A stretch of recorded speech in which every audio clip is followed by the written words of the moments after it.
కథ చెప్తా ఛానల్ని లైక్ చేయండి, షేర్ చేయండి, సబ్స్క్రైబ్ చేయండి.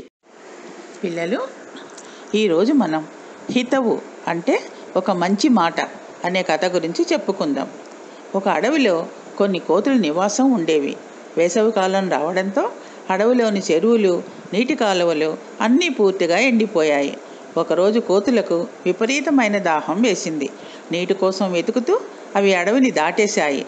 అక్కడ ఇసుకలో నీటి అలల్లా ఎండమావులు కనిపిస్తూ మెరుస్తున్నాయి. వాటిని నీటిగా భావించిన కోతులు మూకుమ్మడిగా అటువైపు పరిగెత్తాయి. తీరా అక్కడికి వెళ్ళాక చూస్తే ఎండమావుల్లో నీళ్లు ఉంటాయా? అక్కడ నీళ్లే లేవు. సరికదా, మరికొంత దూరంలో నీటి అలలు మెరుస్తూ కనిపించాయి.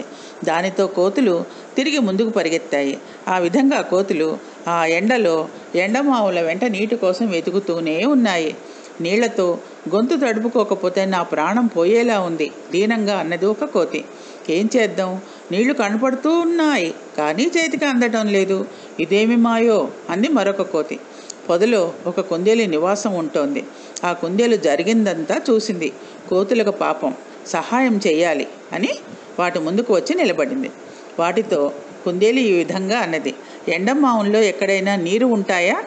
పిచ్చివాళ్లలారా, దగ్గరలో చెరువు ఒకటి ఉంది, అక్కడికి వెళ్ళి మీ దాహాన్ని తీర్చుకోండి అని హితవు పలికింది. అది విని కోతులకు చాలా కోపం వచ్చింది. అవి ఆ కుందేలుతో, మేము తెలివి తక్కువ వాళ్ళమా, నువ్వు మాకేంటి చెప్పేది అంటూ ఒక కోతి కుందేలు పైకి దూకి దాని మెడ పట్టుకుంది.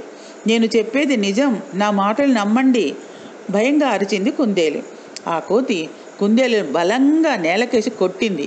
ఆ దెబ్బతో కీచుగా అరుస్తూ కుందేలు ప్రాణం వదిలింది. దీనివల్ల మనకి ఏం తెలుస్తుంది? మూర్ఖులకు హితవు మంచి మాట చెప్తే దాని ఫలితం ఈ రకంగా ఉంటుంది అని మనకి తెలుస్తుంది. కాబట్టి మూర్ఖులకు దూరంగా ఉండటమే మనకి మంచిది. కథ కంచికి మనం ఇంటికి.